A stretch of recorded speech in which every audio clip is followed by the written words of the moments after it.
25واں پارہ سورہ زخرف آیت نمبر 26 رکوع نمبر 9 نصف سے آگے ہے۔ اعوذ باللہ من الشیطان الرجیم بسم اللہ الرحمن الرحیم وَإِذْ قَالَ إِبْرَاهِيمُ لِأَبِيهِ وَقَوْمِهِ، اور جب حضرت ابراہیم علیہ السلام نے فرمایا اپنے باپ سے اور اپنی قوم سے، اِنَّنِي بَرَاءٌ، بے شک میں بیزار ہوں، مما تعبدون، ان سے جن کی تم پوجا کرتے ہو، الا الذی فطرنی، مگر وہ ذات جس نے مجھے پیدا کیا ہے، فإنہ سیہدین، پس بے شک وہی میری رہنمائی کرتا ہے۔ گزشتہ آیات پاک میں نبی کریم صلی اللہ علیہ وسلم کی دعوت کا ذکر تھا کہ نبی پاک صلی اللہ علیہ وسلم نے جب مکے والوں کو دین کی طرف بلایا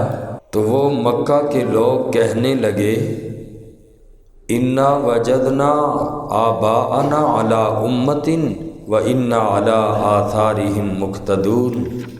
کہنے لگے کہ ہم نے تو اپنے باپ دادا کو جس طریقے پر پایا، اے نبی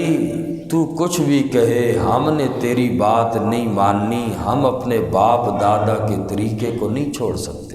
آقا علیہ السلام نے فرمایا، اگر میں تمہارے باپ دادا کو جاہل پیش کر دوں، ثابت کر دوں دلائل کے ساتھ، پھر بھی نہیں مانو گے؟ کہنے لگے کہ ہم کسی صورت میں بھی نبی آپ کی بات نہیں مانتے، اس لیے کہ آپ کا دین ہمارے باپ دادا کے طریقے سے ٹکراتا ہے، لہٰذا ہم نے آپ کی بات کبھی بھی نہیں ماننی، باپ دادا کا طریقہ ہم نہیں چھوڑ سکتے۔ اور پھر دوسری بات یہ کہ مشرکین کا دعویٰ یہ تھا، کہتے تھے کہ ہم حضرت ابراہیم کی اولاد ہیں، اور اپنے عقیدے کی کڑی حضرت ابراہیم علیہ السلام کے ساتھ ملاتے تھے، اس سے یہ ظاہر کرتے تھے کہ ابراہیم علیہ السلام کا عقیدہ بھی وہی ہے جو ہمارا عقیدہ ہے۔ معاذ اللہ ابراہیم علیہ السلام کو بھی کہتے تھے کہ یہی جو ہم شرک کر رہے ہیں، ابراہیم خلیل اللہ نے بھی معاذ اللہ یہی کیا۔ اللہ کریم نے ان مشرکین کا رد فرمایا اور فرمایا کہ تم کہتے ہو ابراہیم ہمارے بڑے ہیں، تو ابراہیم علیہ السلام تو شرک سے بھاگنے والے تھے۔ سورہ انعام آیت نمبر 74 کے اندر اللہ کریم نے ابراہیم خلیل اللہ نے شرک سے کس انداز سے بیزاری کا اعلان کیا، اللہ نے سورہ انعام آیت نمبر 74 میں بیان کیا۔ وَإِذْ قَالَ إِبْرَاهِيمُ لِأَبِيهِ آزَرَ أَتَتَّخِذُ أَصْنَامًا آلِهَةً إِنِّي أَرَاكَ وَقَوْمَكَ فِي ضَلَالٍ مُبِينٍ، یہ آگے تک ساری صورتحال ابراہیم خلیل اللہ کی بیان کی، اور آیت نمبر 79 میں فرمایا ابراہیم خلیل اللہ نے اپنا موقف دو ٹوک انداز میں بیان کیا اپنی قوم کے سامنے، انی وجہت وجہی للذی فطر السماوات والارض حنیفا وما انا من المشرکین، میں ابراہیم خلیل اللہ شرک کرنے والوں میں سے نہیں ہوں۔ تو ابراہیم علیہ السلام نے تو اس عقیدے کی وجہ سے اپنے والد اور اپنے سارے قوم کی مخالفت کی کہ اے میرے ابا تو بھی ناحق ہے، باطل پر ہے، میری ساری قوم باطل پر ہے، لہٰذا میں ابراہیم خلیل اللہ تمہارے عقیدے سے کھلے طور پر براءت کا اظہار کرتا ہوں۔ اور تم یہ کہتے ہو کہ شرک کرنے والے تھے ابراہیم خلیل اللہ، تمہارا اے مکے کے مشرکو ابراہیم علیہ السلام کے ساتھ تو کوئی جوڑ ہے ہی نہیں ہے۔ فرمایا وَإِذْ قَالَ إِبْرَاهِيمُ لِأَبِيهِ وَقَوْمِهِ، اور جب حضرت ابراہیم علیہ السلام نے فرمایا اپنے باپ سے اور اپنی قوم سے، اپنی توحید کو قوم کے سامنے اس طرح پیش کیا، فرمایا اننی براء، بے شک میں بیزار ہوں، مما تعبدون، ان سے جن کی تم عبادت کرتے ہو اللہ کو چھوڑ کر، میرا ان سے کوئی تعلق نہیں ہے۔ الا الذی، میرا معبود تو وہی ہے، میرا رب تو وہی ہے، الذی فطرنی، جس نے مجھے پیدا کیا، فإنہ سیہدین، پس بے شک وہ اللہ میری رہنمائی کرتا ہے۔ وَجَعَلَهَا كَلِمَةً بَاقِيَةً، اور ابراہیم علیہ السلام نے اس بات کو باقی رکھا، فی عقبی، اپنے پیچھے، لعلہم یرجعون،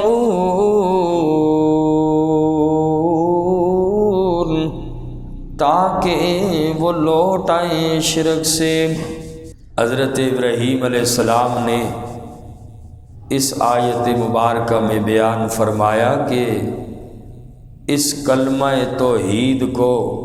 صرف ابراہیم نے اپنی ذات کے لیے محدود نہیں رکھا، بلکہ یہی اللہ کی توحید کا کلمہ اپنی اولاد میں بھی جاری کیا۔ سورۃ البقرہ آیت نمبر 132 میں بھی اس بات کی تفصیل ہے، وَوَصَّىٰ بِهَا إِبْرَاهِيمُ بَنِيهِ وَيَعْقُوبُ، حضرت ابراہیم خلیل اللہ علیہ السلام نے اپنے بیٹوں کو، اور حضرت یعقوب نے بھی اپنے بیٹوں کو وصیت یہی کی تھی کہ اے میرے بچوں، اللہ نے تمہیں دین کے لیے چن لیا، دین اسلام تمہیں دیا، اب تم نے اس دین کی حفاظت کرنی ہے، لہٰذا تمہیں اگر موت بھی آئے تو موت بھی اسلام کے ساتھ آنی چاہیے۔ اور آخری وقت حضرت ابراہیم خلیل اللہ علیہ السلام نے جو اپنی اولاد کو وصیت فرمائی، سورۃ البقرہ آیت نمبر 133 میں فرمایا، ام کنتم شہداء اذ حضر یعقوب الموت، کیا تم حاضر تھے اس وقت جب حضرت یعقوب علیہ السلام کی موت کا وقت تھا؟ کیا فرمایا، اذ قال لبنیہ، اپنی اولاد کو جمع کر کے اللہ کے پیغمبر یعقوب علیہ السلام نے پوچھا، ما تعبدون من بعدی، مجھے یہ تو بتاؤ میرے بعد تم عبادت کس کی کرو گے؟ قالوا نعبد الہک و الہ آبائک ابراہیم و اسماعیل و اسحاق الہا واحدا، ابراہیم علیہ السلام حضرت یعقوب علیہ السلام کی اولاد نے یہی کہا، اے ابا جان، ہم تو آپ کے الہ کی، آپ کے باپ دادا حضرت ابراہیم، حضرت اسماعیل، حضرت اسحاق نے جس ایک اللہ کی عبادت کی، ہم بھی اسی ایک اللہ کی عبادت کریں گے، اور اس کے علاوہ ہم اللہ کے ساتھ کسی کو بھی شریک نہیں کریں گے۔ اس طرح انہوں نے کلمہ توحید اپنی اولاد کے اندر بھی راسخ کیا۔ اپنی اولاد کے اندر ابراہیم نے اپنی اولاد کو بتایا، آگے ابراہیم علیہ السلام کی اولاد نے اپنی اولاد کو بتایا۔ حضرت یعقوب ابراہیم کے پوتے ہیں، یعقوب علیہ السلام نے بھی آخری نزع کی حالت میں موت سے پہلے جو وصیت کی اولاد کو، وہ یہی اللہ کی توحید کے کلمے کی وصیت کی، خیال رکھنا ایک اللہ کی عبادت کرنا میری اولاد والو، پھر پوچھا بھی بتاؤ میرے بعد کس کی عبادت کرو گے؟ تو ہر مومن کو اپنی اولاد کے عقیدے اور ایمان کی فکر کرنی چاہیے، یہ ضروری بات ہے۔ انبیاء نے بھی مرنے سے پہلے اولاد کو جمع کر کے عقیدے اور ان کے ایمان کی فکر کی۔ ہر مومن بندہ کو اپنی اولاد کے عقیدے اور ایمان کی فکر کرنی چاہیے، تاکہ وہ اولاد دین حق پر قائم رہے۔ ہر مسلمان پر لازم ہے کہ وہ اپنے گھر والوں کو دین حق کی تلقین کرتا رہے، چاہے اس کے لیے انہیں لالچ دینا پڑے، پیار محبت سے سمجھانا پڑے، سزا بھی دینی پڑے، دین کے لیے سزا دو۔ اگر اس کے باوجود بھی وہ نہیں مانتے، یہ ان کی بد نصیبی ہے، اور آپ اللہ کے ہاں بری و ذمہ ہیں۔ پھر آپ سے کوئی اس کے بارے میں سوال نہیں کیا جائے گا، کہ چونکہ آپ نے اپنی زندگی میں اپنی اولاد کو اللہ کی توحید، ایمان اور اسی طریقے سے عقیدے کی آپ نے فکر کی، سمجھاتے رہے۔ قیامت کے دن رب کی عدالت میں آپ بری و ذمہ ہیں۔ اگر دنیا میں اپنی اولاد کو دنیا کی تو ہر چیز دی، دین کی تربیت، ایمان کی فکر نہ کی، تو پھر اس لیے قیامت کے دن آپ اللہ کی عدالت میں مجرم کی حیثیت سے کھڑے ہوں گے۔ اس لیے قرآن نے بھی یہی فرمایا، حضرت ابراہیم علیہ السلام نے بھی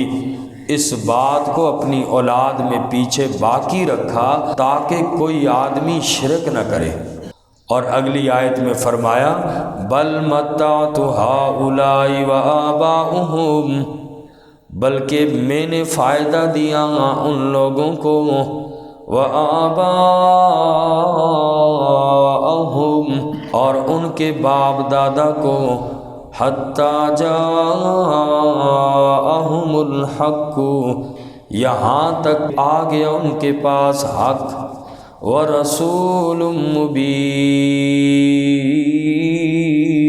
اور کھول کر بیان کرنے والا رسول۔ اللہ فرماتے ہیں دین کا انکار کرنے والوں پر احسانات میں اللہ نے کیے، میں نے ان لوگوں کو بھی،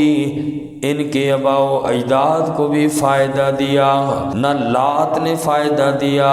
نہ منات نے فائدہ دیا،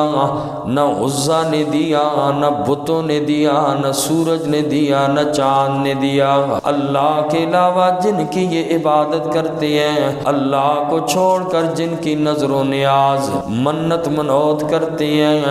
اللہ کے ساتھ ان کو شریک کرتے ہیں، اللہ فرماتے ہیں بتاؤ نا ان لوگوں نے کیا فائدہ دیا جن کو ان لوگوں نے اللہ کا شریک بنایا؟ کسی نے کچھ بھی نہ دیا، ساری نعمتیں میں اللہ نے ان لوگوں پر کی، یہاں تک کہ دین حق بھی ان لوگوں کو دیا، ایسا رسول دیا جو دین کو کھول کر بیان کرنے والا ہے۔ لیکن یہ ایسے ظالم لوگ ہیں، کہنے لگے رسول کے بارے میں معاذ اللہ، آذا سحر، یہ تو جادوگر پیغمبر ہے، معاذ اللہ، ہم اس کی بات نہیں مانتے۔ اس لیے ان لوگوں نے دین کی قدر نہ کی، حق کی قدر نہ کی، کفر اور شرک پر اڑے رہے۔ اللہ فرماتے ہیں بل متعت اولائی، بلکہ میں نے فائدہ دیا ان لوگوں کو، وآباؤہم،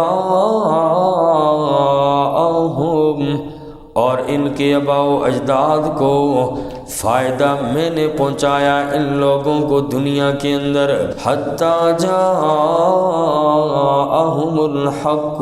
یہاں تک کہ جب ان کے پاس آ گیا حق، ورسول مبین،